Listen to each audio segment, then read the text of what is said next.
मी कुठं नाही म्हटलं आहे, नाहीच ना, मी आहे असं म्हटलंच नाही. असलं गणित मला राजकारणात माहीत नाही, कारण मी 14पासून जागा वाटपामध्ये 4 वाजेपासून आहे. भारतीय जनता पक्ष प्रमुख पक्ष आहे, त्यामुळे इथे महायुती आहेच. आज शहरांतील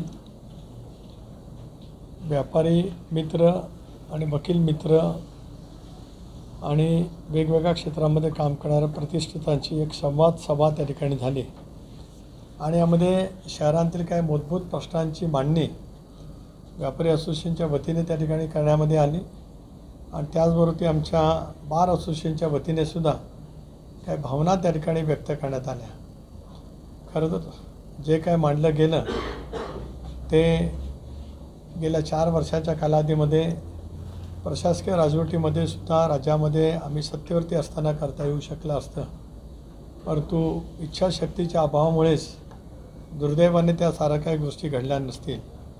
टीका टिप्पणी मला अधिक या विषयातून करायची नाही, पण या शहरातल्या सुविध सुजाण नागरिकांनी स्नेहलकडे नगराध्यक्षपदाची सूत्र दिल्याच्या नंतर त्या 5 वर्षामध्ये प्रतिकूल परिस्थितीमध्ये अनेक नैसर्गिक संकट आली असतानासुद्धा शहराचा चेहरा मोहरा बदलण्याच्या दृष्टिकोनातून भयविरहित शहर उभं करण्याचं काम स्नेहल आणि तिच्या सहकार्याने निश्चितपणाने केलं.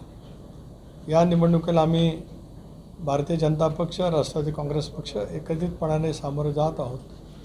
इंडियामध्ये सहभागी होताना आम्ही हा मूलभूत विचार केला की या देशाचे गौरवशाली देशाचे पंतप्रधान नरेंद्र मोदी साहेबांनी जगभरामध्ये देशाची मान उंचावेल अशापैकी अनेक निर्णय त्या ठिकाणी घेतलेले आहेत. अशा वेळेला देशाची वाटचाल त्यांच्या नेतृत्वाखाली होत असतानाच महाराष्ट्रसुद्धा अधिक विकसित आहेत राज्य आपलं, अधिक 21व्या शतकातल्या 3ऱ्या दशकातलं एक उत्तम विकसित सर्व क्षेत्रातलं राज्य व्हावं या हेतूने आमचा सत्तेमधला सहभाग आहे. तीच रिप्लिका महाड शहर, ज्या शहराला इतिहास आहे, छत्रपती शिवरायांची हिंदवी स्वराज्याची राजधानी असलेला रायगडचा किल्ला महाडमध्ये आहे आणि सामाजिक समतेचा ओंकार दिलेला चवदार तळ डॉक्टर बाबासाहेब आंबेडकरांनी ते सुद्धा आपल्या या महाडच्या शहरामध्ये आहे. म्हणूनच आम्ही एकत्रितपणाने या निवडणुकीला सामोरं त्या ठिकाणी जात आहोत. आज व्यापारी मित्रांनी, डॉक्टरांनी, वकील मित्रांनी ज्या काय भावना मांडल्या त्याची योग्य ती नोंद घेतलीच, पण त्याच्या पलीकडे जाऊन मी एक महत्त्वाचा मुद्दा या ठिकाणी मांडला जो आपल्यामार्फत तमाम महाडकरांपुरता सीमित नाही, राज्यातल्या सर्व जनतेला आणि आंबेडकरी चळवळीवरती प्रचंड श्रद्धा असणाऱ्या आणि लोकशाहीची नीतिमूल्य मनामध्ये ठेवणाऱ्या प्रत्येक नागरिकांच्यासाठी आज एक महत्त्वाची बाब या ठिकाणी लोकसभा सदस्य म्हणून किंवा या महायुतीचा एक घटक म्हणून या ठिकाणी केली की महाडच्या ऐतिहासिक चवदार तळ्याच्या सत्याग्रहाला यावर्षी 100 वर्षे पूर्ण होत आहेत 2027मध्ये. जसं मी अर्थमंत्री असताना नांदेडचं तिथलं जे गुरुता गद्दी आहे त्याला 300 वर्षे पूर्ण झाली. त्याच्यानंतरच्या कालावधीमध्ये दर 4 वर्षांनी येणारा कुंभमेळा जो नाशिकचा आला त्यावेळेलासुद्धा मी अर्थमंत्री होतो, नंतर जलसंपदा मंत्री होतो.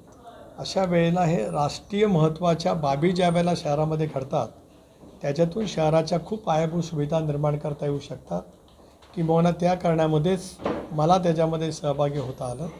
आज आपल्या या घटनेला ज्यावेळेला 100 वर्षे पूर्ण होतात, एक ऐतिहासिक असा क्षण या देशाच्या सामाजिक अभिसरणामध्ये डॉक्टर बाबासाहेब आंबेडकरांनी महाडला येऊन केलेला आहे. त्यामुळे त्या 100 वर्षाचं जो येईल त्याच्यासाठीच या शहरातल्या चवदार तळ्याबरोबर तीच तळ्याचं सुशोभीकरण हा एक भाग आहेच, परंतु हे सगळं महाड शहराचं जे वैभव, जो इतिहास आहे तो पुन्हा एकदा अधिक प्रतिभावंत पद्धतीने देशभरामध्ये नेण्यासाठी एक फार मोठा पायाभूत स्वरूपाचा आराखडा तयार करण्यात येईल. माझं अधिवेशन डिसेंबर महिन्यामध्ये होतं आहे. या देशाचे पंतप्रधान लोकशाहीची बूज राखणारे आहेत म्हणून जुन्या पार्लमेंट हाऊसला त्यांनी संविधान भवन नाव दिलं आहे.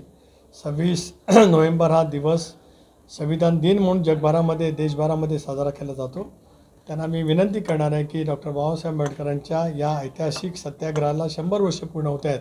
भारत सरकारने आम्हाला विशेष निधी त्या ठिकाणी द्यावा व त्याच्यातून शहरातील वाहतुकीचे काही प्रश्न असतील, क्रीडांगणाचे असतील, इतर बाबी असतील, मी आज सर्वांनाच विनंती केली की त्या बाबतीमध्ये आपल्या काही सूचना असतील त्याचा आपण एक अंतर्भाव त्या ठिकाणी करू आणि या कामाला प्राधान्य देण्याच्या दृष्टीकोनातून मी भारतीय जनता पक्षाचे नेते राज्यांतील जिल्ह्यांतील महाड शहरांतील आम्ही निश्चितपणे या बाबतीमध्ये पाठपुरावा करत राहू एवढंच मला आपल्यामार्फत नागरिकांना आवर्जून त्या ठिकाणी सांगायचं आहे। जाहीरनामा वाचल्याच्यानंतर आपल्या लक्षामध्ये येईल की अनेक बाबी याच्यामध्ये यापूर्वी 5 वर्षाच्या कालावधीमध्ये जे झालेले आहेत आणि नंतरच्या कालावधीमध्ये करण्याच्या संदर्भामध्ये विशेष करून याच्यामध्ये घनकचऱ्याचं व्यवस्थापन, महाडचं ग्रामदैवत असलेल्या वीरेश्वर मंदिराचं प्रशासकीय काळामध्ये कोणाच्या अट्टासामुळे रखडलेलं सुशोभीकरण ते जलद गतीने त्या ठिकाणी पूर्ण करणं, शहरातला मुबलक पाणीपुरवठा करण्यासाठी जलस्रोत निर्माण करत असतानाच शुद्ध पाण्याचा पाणीपुरवठा शहरामध्ये 24 तास उपलब्ध करण्याचं काम होईल। रोहायला जसं नदी संवर्धन केले तसं गॅब्रियल वाल पुरता सीमित राहणार नाही यांनी गॅब्रियल वाल म्हटलं आहे। मी त्या धर्तीचं संवर्धन जसं रोहायला आहे तसं या ठिकाणी निश्चितपणाने केलं जाईल। शहरामध्ये गृहनिर्माण संस्था खूप मोठ्या प्रमाणावरती आहेत, रोहायमध्ये पण आहे, त्याच्या अंतर्गत पायाभूत सुविधा ह्या मी वेगवेगळ्या निधीतून त्या ठिकाणी उपलब्ध केल्यात। बिपिन दादांनी मला मधल्या कालावधीमध्ये एक विनंती केली होती, स्नेहल दिदींनी केली होती, त्याच्यामुळे त्याच्या सुशोभीकरणाच्या दृष्टिकोनातूनसुद्धा आम्ही वेगळा निधी त्या ठिकाणी उपलब्ध करणार आहोत। आणि मग इतरही बाबी या ठिकाणी लिहिलेल्या आहेत। विशेष करून आज आदिती महिला बालकल्याण खात्याची मंत्री आहे, शहरातल्या महिलांच्यासाठी कौशल्य विकास केंद्र तयार करण्याच्या दृष्टीतून मुख्यमंत्र्यांच्या नेतृत्वाखाली आणि अजितदादांच्या नेतृत्वाखाली आम्ही त्या ठिकाणी आदितीच्या मंत्रालयाच्या मार्फतच प्रयत्न त्या ठिकाणी करणार आहोत।